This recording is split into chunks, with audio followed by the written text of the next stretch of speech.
Yung mga kalan, ito na tayo, nag-umpisa na tayo ng ating business. Hanggang gabi, meron maraming kumakain pa rin. Sana namin magtuloy-tuloy. Okay naman daw yung lasa. Ayan mga kalan. Pinipiga. Yung ano. Kasi boss, may halo yun. Ayan, puro talaga kalamansi ko. Ayan mga kalan. At alas 6 na ng hapon talagang. Makita ko lang sa inyo. Ano?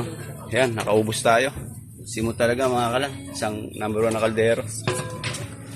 At wala namang mga bad comments sa ating ano.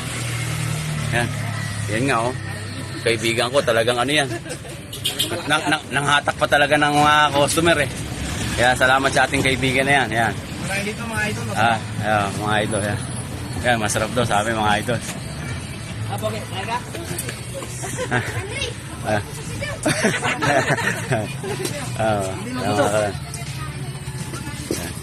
At talagang ano, yan. Solid daw, solid mga kalan. Yan. Yun, at ligpit muna ako mga kalan. Salamat sa ano. Yan, pinakita ko lang sa inyo ating start ngayong araw. Yan. At okay naman ang lasa daw. Wala namang comment na ano. Talagang hanggang gabi, ano. Meron pa rin tayong ano, kumakain.